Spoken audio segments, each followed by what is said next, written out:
कथा राम से बड़ा राम का नाम, इतना सुंदर कथा का चित्रण किया गया है। लगता है सारे दृश्य आँखों के सामने ही चल रहा है। जय सीताराम, जय बजरंग बली। पुराणों में इस कथा का उल्लेख है कि अश्वमेघ यज्ञ के पूर्ण होने के पश्चात श्री राम ने एक बड़ी सभा का आयोजन किया। सभी राजाओं की मात्रा उसमें आमंत्रित किया गया। सभा में आए नारद जी के भड़काने पर एक राजा ने भरी सभा में ऋषि विश्वामित्र को छोड़कर सभी को प्रणाम किया। ऋषि विश्वामित्र गुस्से से भर उठे और उन्होंने राम से कहा कि अगर सूर्यास्त से पहले श्री राम ने उक्त राजा को मृत्यु दंड नहीं दिया तो वो राम को शाप दे देंगे। श्राप के भयभीत होकर श्री राम ने उस राजा को सूर्यास्त से पहले मारने का प्रण ले लिया। श्री राम के प्राण की खबर पाते ही राजा भागा हनुमान जी की माता अंजनी के पास गया और पूरी बात बताए बिना उनसे प्राण रक्षा का वचन मांगा। माता अंजनी ने हनुमान जी को राजा की जान बचाने का आदेश दिया।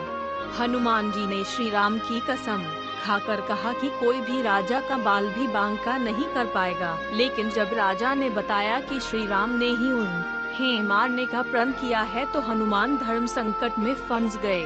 हनुमान के सामने धर्म संकट खड़ा हो गया कि वो राजा के प्राण कैसे बचाएं। अगर राजा को मौत मिलती है तो माता का दिया हुआ वचन पूरा नहीं हो पाएगा। अगर राजा को बचाया तो श्री राम का प्रण पूरा नहीं हो पाएगा और उन्हें शाप मिलेगा। उलझन में फंसे हनुमान जी को एक युक्ति सूझी। हनुमान जी ने राजा से सरयू तट पर जाकर राम नाम जपने के लिए कहा। हनुमान जी खुद सूक्ष्म रूप में राजा के पीछे छिप गए। जब श्री राम राजा को खोजते हुए सरयू तट पर पहुँचे तो उन्होंने देखा कि राजा राम जप रहा है। राम जी ने सोचा, अरे ये तो मेरा भक्त है, मैं कैसे इस पर बाण चला सकता हूँ। श्री राम महल को लौट गए और विश्वामित्र से अपनी दुविधा कही। विश्वामित्र अपनी बात पर अड़े रहे और श्री राम को फिर से राजा के प्राण लेने के लिए सरयू तट पर लौटना पड़ा। सारा राज्य देख रहा था कि कैसे श्री राम दुविधा में फंसे हैं। एक तरफ राजा राम नाम जप रहा है और श्री राम अपने ही भक्त को मारने के लिए मजबूर हैं। सभी सोच रहे थे कि ऐसे वक्त में हनुमान को राम के साथ होना चाहिए था, लेकिन हनुमान जी थे कहाँ। वो तो अपने ही आराध्य के विरुद्ध सूक्ष्म रूप से एक धर्म युद्ध का संचालन कर रहे थे। हनुमान जानते थे कि राम नाम जपते हुए राजा को कोई भी नहीं मार सकता, खुद मर्यादा पुरुषोत्तम राम भी नहीं। राम जी जब फिर से सरयू तट लौटे तो राजा को मारने के लिए शक्ति बाण निकाला, लेकिन तब तक राजा हनुमान जी के कहने पर सिया राम जपने लगा। राम जानते थे कि सिया राम जपने वाले पर शक्ति बाण असर नहीं करता। वो बेबस हो गए और महल को लौट पड़े।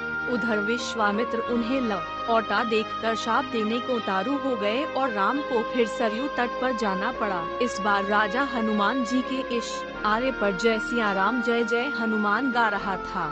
राम ने सोचा कि मेरे नाम के साथ साथ ये राजा शक्ति और भक्त छोटी ई की मात्रा की जय बोल रहा है, ऐसे में मेरा कोई अस्त्र इसे मार नहीं पाएगा। इस संकट को देखकर श्री राम को मूर्छा आने लगी तो अयोध्या के साधु संतों में खलबली मच गई।